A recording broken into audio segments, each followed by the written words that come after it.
नमस्कार, मैं हूं आपके साथ प्राची पाराशर। चूंकि उन कहानियां का सरोकार हमसे और आपसे है, इसलिए उन कहानियों को आप तक पहुंचाना एबीपी गंगा का कर्तव्य है।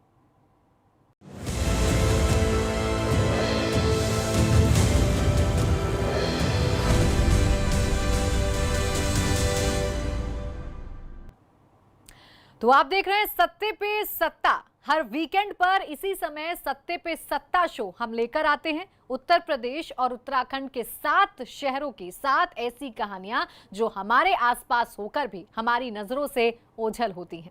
आज पहली कहानी लखनऊ की, जहां रहती हैं पूर्व पुलिस अधिकारी पुष्पा दुबे। पुष्पा ने महादान किया और ऐसे वक्त में उनका महादान चर्चा में है जब विकास दुबे के कारण पूरी यूपी पुलिस सवालों के घेरे में है।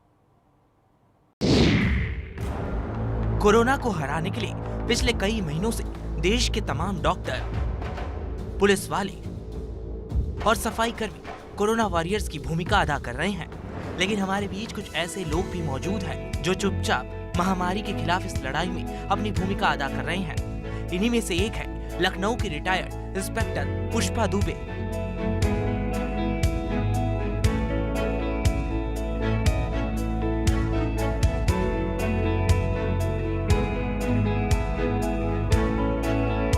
सत्तर वर्षीय पुष्पा दुबे ने कोरोना महामारी में लोगों की मदद के लिए अपने जीवन भर की जमा पूंजी को इकट्ठा करके कुल 1 करोड़ 10 लाख रुपयों की भारी भरकम रकम पीएम केयर्स और यूपी कोविड रिलीफ फंड में दान कर दी।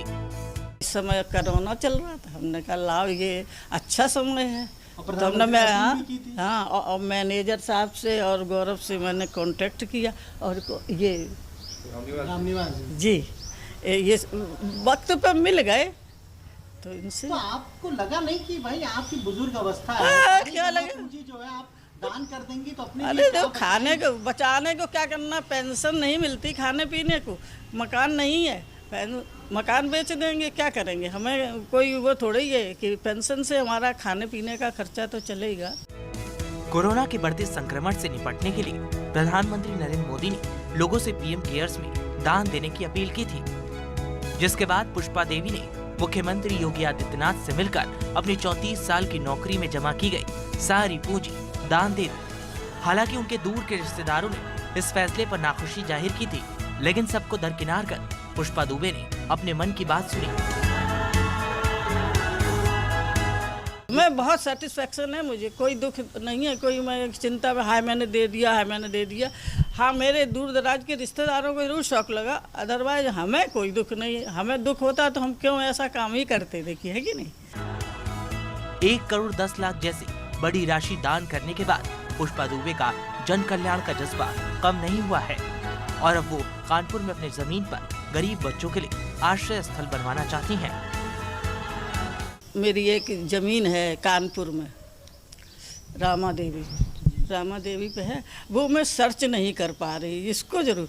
अब वो मैंने दी थी उसको एप्लीकेशन, मैंने वो जो ना गरीब बच्चों को शेल्टर होम बनाने के लिए। पुष्पा दुबे के इन फैसलों के पीछे बड़ी वजह है कि उनकी कोई संतान नहीं है और उनका मानना है कि सादगी से जिंदगी जीने के लिए उन्हें सरकार की तरफ से मिलने वाली पेंशन काफी है। इसलिए पुष्पा देवी उम्मीद करती हैं उनकी तरह बाकी लोग भी बेसहारा और गरीबों की मदद के लिए आगे आएंगे। 34 वर्षों तक उत्तर प्रदेश पुलिस में रहकर ईमानदारी से प्रदेश की सेवा करने वाली पुष्पा दुबे ने जब कोरोना जैसी महामारी आई तो प्रधानमंत्री की अपील पर अपनी जीवन भर की जमा पूंजी 1 करोड़ रुपया पीएम केयर में दान कर दी। वो लोगों से अपील भी करती हैं कि जिसकी जितनी सामर्थ्य हो उसे आगे बढ़कर समाज में दूसरे लोगों की मदद करनी चाहिए। कैमरा से जीतन के साथ अनुभव शुक्ला, एबीपी गंगा, लखनऊ। सावन का महीना चल रहा है। कहा जाता है कि महादेव के अलग अलग रूप के दर्शन करने से मनोकामनाएं पूरी होती हैं। तिलभांडेश्वर महादेव भगवान शिव का ऐसा ही अद्भुत रूप है जो वाराणसी में देखने को मिलता है। इस मंदिर में रोज तिल का तेल चढ़ाया जाता है। रोज तेल चढ़ते चढ़ते शिवलिंग का आकार विशाल हो चुका है। सत्ते पे सत्ता के लिए देखिए वाराणसी से नीतीश पांडे की ये रिपोर्ट।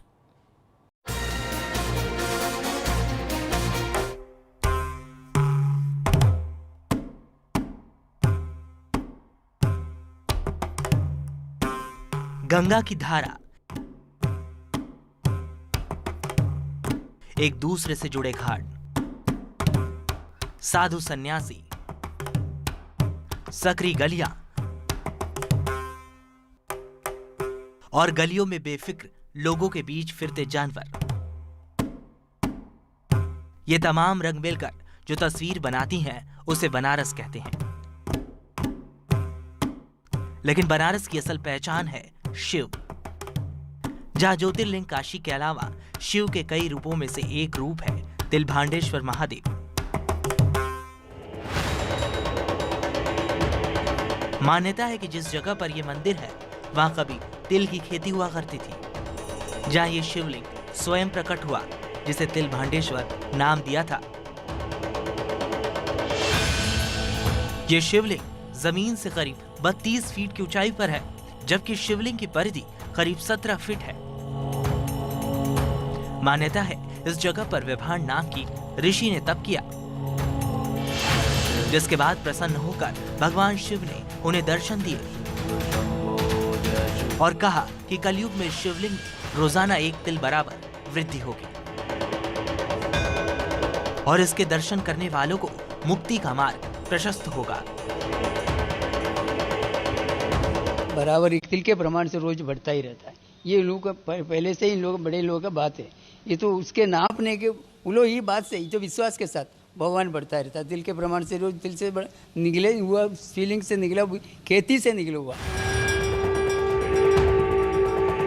मंदिर से जुड़े लोग बताते हैं तिलभांडेश्वर महादेव मंदिर को कई बार ध्वस्त करने की कोशिश हुई, जिसके प्रमाण भी शिवलिंग पर देखने को मिलते हैं, लेकिन कोई भी इसमें सफल नहीं हो सका। इनका महिमा तो अपरंपार है, आप जो मांगते हैं वो मिलता है। औरंगजेब की सेना भी आई थी। औरंगजेब की सेना जब आया तो कहा जाता है कि जब आया तो इनको फाड़ी से टाकी से तोड़ने लगा, तोड़ने का निशान आज भी है उस पे। वैसे भी महादेव का हर स्वरूप चमत्कारों से भरा पड़ा है और तिलभांडेश्वर महादेव का भी रोजाना तिल तिल बढ़ना चमत्कार ही माना जाता है। और हर साल इस शिवलिंग की नाप ली जाती है, जिसमें शिवलिंग का आकार थोड़ा बड़ा हुआ मिलता है। कहते हैं कि महादेव का ये रूप रोज तिल तिल बढ़ता है और आज महादेव अपने विशालकाय रूप में काशी में तिलभांडेश्वर महादेव के रूप में जाने जाते हैं। रोजाना इनका शिवलिंग तिल तिल बढ़ता है और भक्तों की इनमें असीम श्रद्धा है, आस्था है। कहते हैं कि महादेव के इस रूप के दर्शन मात्र से ग्रह बाधा दूर हो जाती है और साक्षात भोलेनाथ का भक्तों को आशीर्वाद मिलता है। कैमरामैन विशेष के साथ नीतीश कुमार पांडे, एबीपी गंगा, वाराणसी। कोरोना संकट के कारण कांवड़ यात्रा तो नहीं हो पाएगी। कोरोना के कारण घर से निकलने में भी डर लगता है। ऐसे में गंगा स्नान करना मुश्किल है, लेकिन अगर आप 30 रुपए खर्च करें तो गंगा जी स्वयं आपके घर तक पहुंच जाएंगी। कैसे, ये जानने के लिए आपको करना है सिर्फ ये कि हमारी अगली रिपोर्ट देखनी है।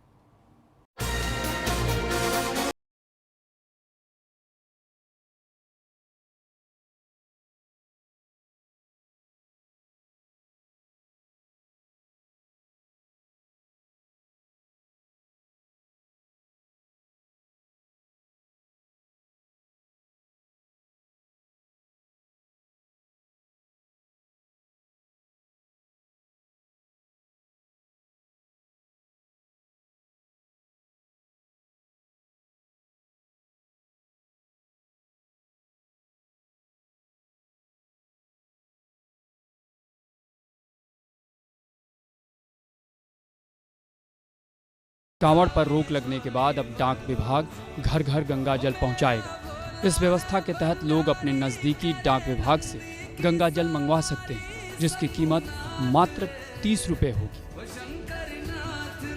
इस बार हमारी एक विशेष व्यवस्था है, क्योंकि डिमांड ज़्यादा है तो हमने गंगा जल की व्यवस्था किया है और हमारे जो पोस्ट ऑफिस के काउंटर्स हैं उनके माध्यम से हम बिक्री कर रहे हैं। जैसे हमारे ज़िले में सहारनपुर शहर में हेड पोस्ट ऑफिस है और सहारनपुर सिटी पोस्ट ऑफिस है, सुडमलपुर डाकघर, देवबंद डाकघर, सरसामा डाकघर तथा गंगोह डाकघरों से हम बिक्री कर रहे हैं पूरे जिले में।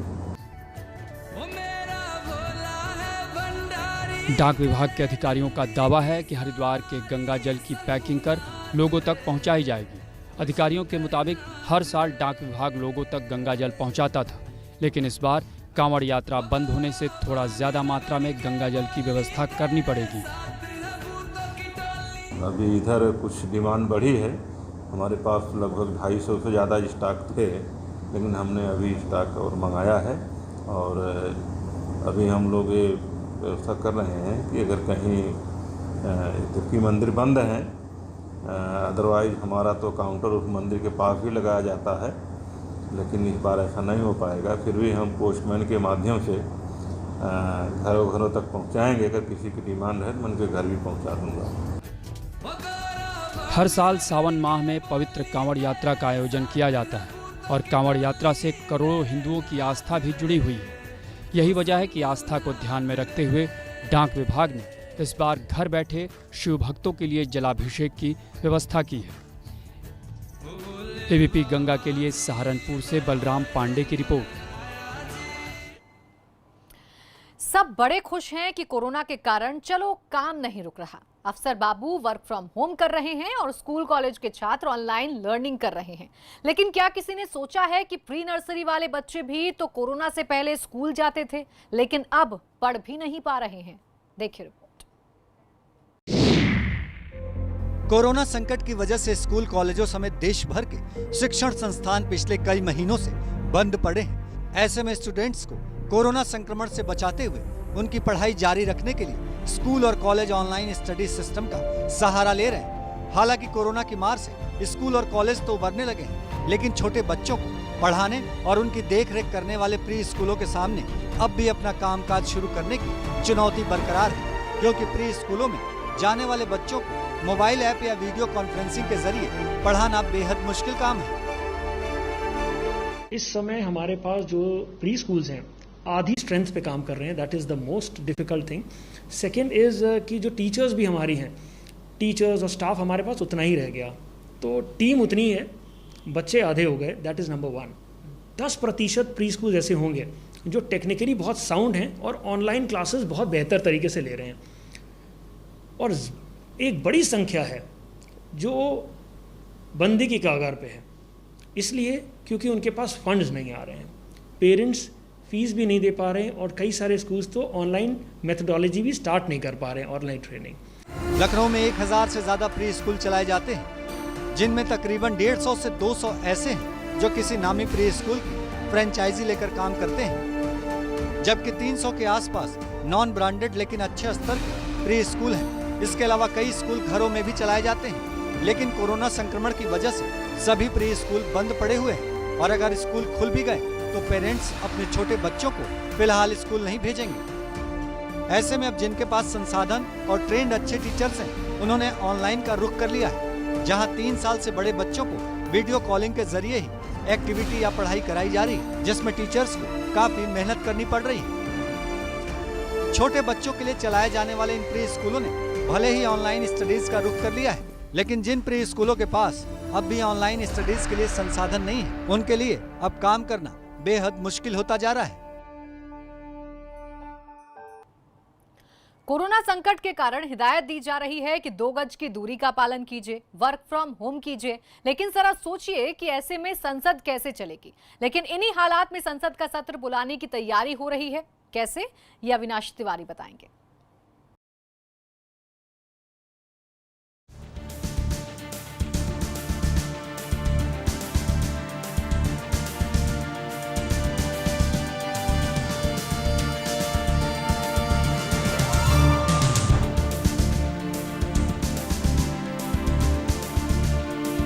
लॉकडाउन के 4 चरण खत्म होने के बाद केंद्र सरकार ने देश को धीरे धीरे अनलॉक करना शुरू कर दिया है। हालांकि कोरोना संक्रमण के मामले बढ़ते ही जा रहे हैं, लेकिन चर्चा है कि कोरोना वायरस के संकट के बीच संसद का मानसून सत्र शुरू करने की तैयारी की जा रही है। लिहाजा जल्द ही मानसून सत्र के लिए संसद के दरवाजे खुल सकते हैं। बताया जा रहा है कि तकनीक के इस्तेमाल को लंबे समय तक विकल्प के तौर पर अपनाने पर चर्चा चल रही है।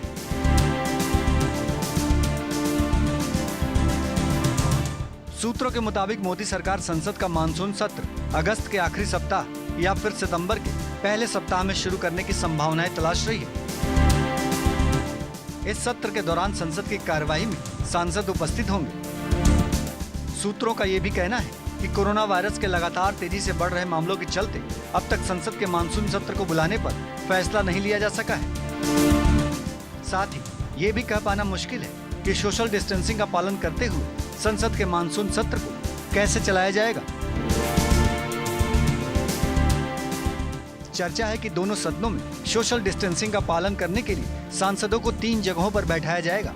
लोकसभा और राज्यसभा के वर्तमान सदन में सभी सांसदों को 6-6 फीट की दूरी पर बिठाया जाएगा। इस व्यवस्था के चलते लोकसभा के सदन में जहां करीब 125 सांसद बैठ सकेंगे, जबकि राज्यसभा के सदन में करीब 60 सांसद ही बैठ सकेंगे।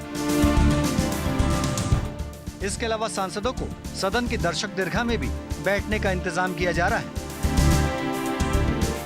दर्शक दीर्घा में बैठकर वहां आने वाले लोग सदन की कार्रवाई देखते हैं। इन दोनों जगहों पर जगह भरने के बाद जो सांसद बच जाएंगे उन्हें संसद भवन परिसर में मौजूद 2 अलग-अलग भवनों में बिठाया जाएगा, जो वर्चुअल तरीके से अपने अपने सदनों की कार्रवाई में हिस्सा ले सकेंगे। लोकसभा और राज्यसभा के सांसदों को अलग अलग भवनों में बिठाया जाएगा। नए इंतजामों का एक असर ये भी होगा कि मानसून सत्र के दौरान बाहर के दर्शक संसद की कार्रवाई नहीं देख पाएंगे। वहीं मानसून सत्र के दौरान पत्रकार दीर्घा में भी सोशल डिस्टेंसिंग का पालन किया जाएगा, जिसका खाका तैयार किया जा रहा है। सूत्रों की माने तो एक ऐसे भी विकल्प पर विचार किया जा रहा है जिसमें सोशल डिस्टेंसिंग नियमों का पालन करते हुए ऐसे सांसदों की सूची तैयार की जाए जिनकी संसद चलाने के लिए दैनिक आधार पर जरूरत होती है। अब देखने वाली बात यह होगी कि सरकार ने मानसून सत्र आयोजित करने के लिए कमर तो कस ली है, लेकिन सोशल डिस्टेंसिंग के नियमों का पालन करते हुए किस तरीके से मानसून सत्र का सफलतापूर्वक आयोजन करा पाती है। कैमरा वीरपाल के साथ अविनाश तिवारी, एबीपी गंगा, दिल्ली।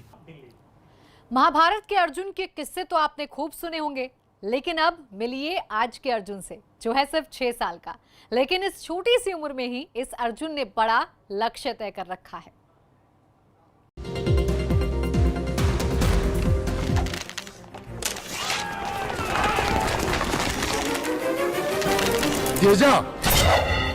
आज का अर्जुन की कहानी दिखाने से पहले इस 2 तस्वीरों को देख लेना जरूरी है। एक तस्वीर में महाभारत का अर्जुन और दूसरी तस्वीर में बाहुबली फिल्म के नायक की तीरंदाजी। अपनी इस रिपोर्ट में हम वाराणसी के जिस अर्जुन की कहानी दिखाने जा रहे हैं, उस अर्जुन की तीरंदाजी के किस्से भी इनकी तरह ही कम चर्चा में नहीं है। नाम अर्जुन है तो व्यक्तित्व पर उसका प्रभाव भी वैसा ही क्यों नहीं होगा। उम्र महज 6 साल, लेकिन तीरंदाजी में कमाल की बदौलत India book of world record में नाम दर्ज है। आपको जानकर अचरज हो कि अर्जुन ने 3.5 साल की उम्र में पहला नेशनल विजवाड़ा में खेला था। अर्जुन की नजर अब ओलंपिक में गोल्ड पर है। मेरे गुरु मेरे पापा हैं, वो हर रोज मुझे 4 बजे उठा के रनिंग करवाते हैं और पूरा अपना समय बर्बाद करके बस मेरे पीछे लगे रहते हैं दिन रात। तो क्या वो बनाना चाहते हैं आपको? क्या उनके अंदर क्या लगता है? मुझे ओलंपिक में गोल्ड मेडलिस्ट बनाना चाहते हैं वो, और मुझे भी बनना है। अब तक क्या क्या किया आपने? मैंने अभी 2 रिकॉर्ड बनाए इंडिया बुक ऑफ रिकॉर्ड। पहला तो बहुत छोटे उम्र में नेशनल खेलने वाला, और दूसरा पूरे वर्ल्ड में और पूरे गेम्स में कोई भी गेम्स हो उसमें इंटरनेशनल में इतना छोटा सिल्वर मेडलिस्ट लाने वाला। जाहिर है इस होनहार बच्चे के पिता को फक्र तो होना ही है। अर्जुन के सपने को पूरा करने के लिए पिता ने सबसे पहले खुद ही तीरंदाजी के गुर सीखे। इस लिहाज से पिता ही अर्जुन के गुरु भी हैं। जबकि पिता का कहना है कि अर्जुन के दिलो दिमाग पर बाहुबली फिल्म का एक ऐसा असर हुआ कि हर वक्त निशाने लगाने के सपने ही देखने लगा, जिसका परिणाम आज सबके सामने है। India book of world record में नाम दर्ज कराना एक छोटे से बच्चे के लिए किसी बड़ी कामयाबी से कम नहीं है। वाराणसी के अर्जुन के साथ कुछ ऐसा ही है। वो अपने पिता को गुरु मानते हैं और आगे तीरंदाजी में अपना करियर बनाना चाहते हैं। कैमरामैन विशेष के साथ नीतीश कुमार पांडे, एबीपी गंगा, वाराणसी। वक्त एक छोटे से ब्रेक का। ब्रेक के उस पार है मेरठ की स्मार्ट गौशाला। आप अपनी फैमिली की खुशी के लिए सब कुछ करते हैं, लेकिन टर्म लाइफ इंश्योरेंस ना लेकर आप उनके फ्यूचर को खतरे में डाल रहे हैं। आज ही टर्म लाइफ इंश्योरेंस लीजिए policybazaar.com से। अब छोटी छोटी मंथली पेमेंट्स में महंगा नहीं है। policybazaar.com, standard terms and conditions apply. WHO के अनुसार कम से कम 60% अल्कोहल वाले सैनिटाइजर यूज कीजिए और कोरोना वायरस से बचिए। सिप हैंड्स, इसके 72.3% अल्कोहल मारे 99.9% कीटाणु। सिप हैंड्स, हर हाथ के साथ। धान की खेती के लिए सिंजेंटा का वरदान वोटाको दानेदार। धान के पौधों को तना छेद कीटों से बचाए, जिससे मिले अधिक किल्ले, सुरक्षा भी, शक्ति भी, सिर्फ वोटाको से। जब पसीने वाली खुजली सताए तो आप न रह पाए, इसलिए अपनाइए एंटी फंगल पाउडर अब्सॉर्ब। इसका डबल एक्शन फॉर्मूला पसीना कंट्रोल करे, खुजली रोके। तो अब खुजली नहीं, अब्सॉर्ब करो। Virat compressive strength Ambuja cement. जय, हमने जो चेयर ऑर्डर की थी उसका क्या हुआ? डिलीवर्ड। Amazon प्राइम है ना, सारी ऑनलाइन शॉपिंग की फ्री डिलीवरी। मेरे मन को म्यूजिक भी और मूवीज भी। मेंबरशिप 1, बेनिफिट्स अनेक। Amazon prime, ad free music, blockbuster movies, free delivery और बहुत कुछ, सिर्फ ₹129 पर मंथ। बदबू का खौफ कभी नहीं, क्योंकि अब आया है महकती ताजगी भरा वीको का सॉफ्ट वीको वज्रदंती, अब सॉफ्ट फ्लेवर में। वीको वज्रदंती।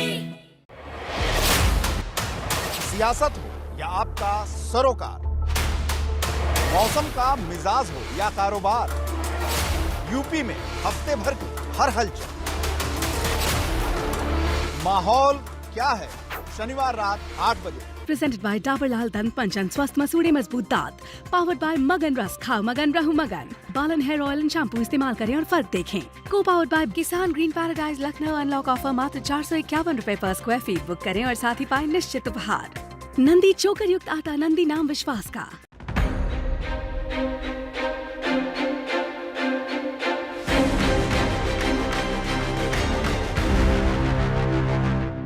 एबीपी गंगा, खबर आपकी, जुबान आपकी। ब्रेक के बाद स्वागत है आपका। सीएम योगी खुद बड़े गौ सेवक, गौ भक्त हैं। उनके कार्यकाल में देखिए कैसे कायाकल्प हो रहा है गौशालाओं का। ये बता रहे हैं बलराम पांडे सत्ते पे सत्ता के लिए अपनी इस रिपोर्ट पे।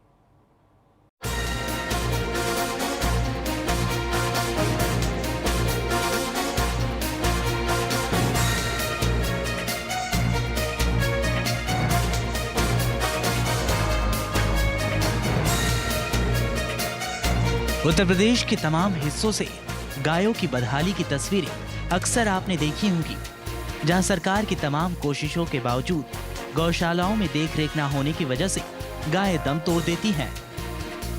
लेकिन प्रदेश के तमाम गौशालाओं के बीच एक गौशाला ऐसा भी है जहां न सिर्फ बेसहारा गौवंश को रखा जाता है, बल्कि उनकी देखभाल के लिए हर तमाम सुविधाओं का भी इंतजाम है।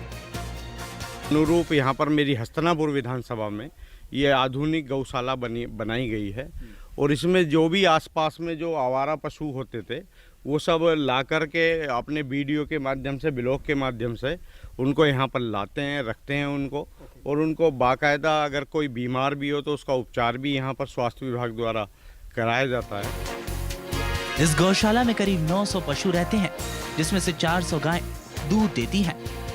गायों की देखभाल के लिए गौशाला में 18 कर्मचारी तैनात हैं। एक गाय करीब 8 से 10 लीटर दूध देती है, जिनका पेट भरने के लिए गौशाला में रोजाना 125 क्विंटल तक चारा तैयार किया जाता है।